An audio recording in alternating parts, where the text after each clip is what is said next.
All right, guys, so we have some breaking Jets news coming out now. They just found their new guard, Dylan Parham from the Las Vegas Raiders. 2 years worth, up to $20 million. I'm curious to see how that contract breakdown actually looks, right? Are there incentives? What's the actual guaranteed money here? We're probably going to get that information coming out within the next couple of hours. And Parham is interesting, right? Because he's 26 years old and he's coming off a not so great season. But you look at what he did back in 2024, that was his best season as a starter, right? Former third round pick made out of Memphis, of course, by the Raiders, drafted in 2022, and has been a consistent starter on that Raiders offensive line. And it's kind of funny, right? Because with the new acquisition of Geno Smith, one of the hopes is, hey, playing behind the Jets offensive line, just on paper from a talent standpoint, the Jets offensive line is in a different class compared to, the Raiders. And now we have a Raiders starter coming over to the Jets. But I do feel like the problems with the Raiders offensive line span so much further than just, it was on one player. I mean, Colton Miller got hurt, missed a ton of time. They were moving guys around, right? Swapping guys, different positions. The coaching on the offensive line was absolutely atrocious. So injuries, depth concerns, you're moving guys around, O-line coaching, not really great. It just really felt like a recipe for disaster, quite frankly. And Parham, what's interesting too about Parham is he's kind of the same type of player as John Simpson. Both guys are extremely durable, right? Parham in these last 4 seasons has played in 64 games with 63 total starts. So he's been a mainstay on that Raiders offensive line for the past couple of seasons, spanning through different coaching staffs. Both guys, I would say, are better run blockers than they are pass protectors. For what it's worth, Simpson last season had 10 penalties, which was absolutely awful. Parham came in at 5. So again, not some sort of crazy signing, but I do feel like it gives the Jets at least a starting option.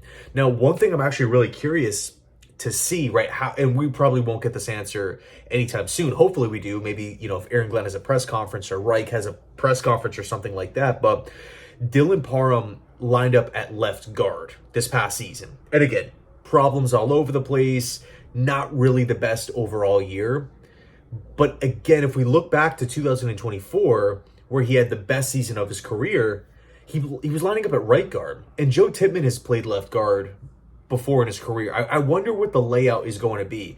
I don't think that's the only reason why Parham struggled this past season, because he has played left guard before in the past. I believe his rookie season, he also played left guard. But I'm interested to see the layout, right? Is Parham going to be left or is he going to be right? Are they going to move Tippmann over to left? I think at this point, I'm just going to plug Dylan in at the left guard position and roll. Last quick point I want to make. It was very important, whether it was a Wyatt Teller, a Joel Bitonio, Kevin Zeitler, in this case, Dylan Parham. There were some, a couple other guys. Chris Paul was out there from Washington, Falele from the Baltimore Ravens. But one thing that the Jets had to do, Darren Mougey had to do this, was he needed to bring in a starting caliber option. Again, no one's asking for a top 5 left guard like on day 3 of the legal tampering period here. I guess it's the first official day of free agency, but most of these top end interior offensive linemen were off the board. You needed to go out and get someone who can start games, someone who is at least reliable. That way you can enter the NFL draft, and when you get to pick 16, you don't feel pressured, backed into a corner.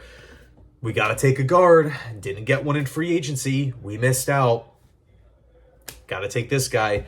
We're not in that position anymore. If they absolutely love a guard at 16, they can still go out and make it happen, but they don't necessarily have to. And that's the whole point of free agency, right? You're scratching out team needs so you can really attack the players that you love and you feel like are the best players in the class, eliminating, the hope is, odds on reaching for certain prospects to fill team needs, just to get names on a depth chart. So Dylan Parham, welcome to the squad, man. I guess he has experience blocking for Geno Smith as well. So hopefully we can rekindle some of that 2024 magic with Parham and he goes out and puts out a solid season. One thing I will say, one of the cool things about the NFL and hiring maybe coaches that don't have a long resume, right? You're giving young coaches opportunities.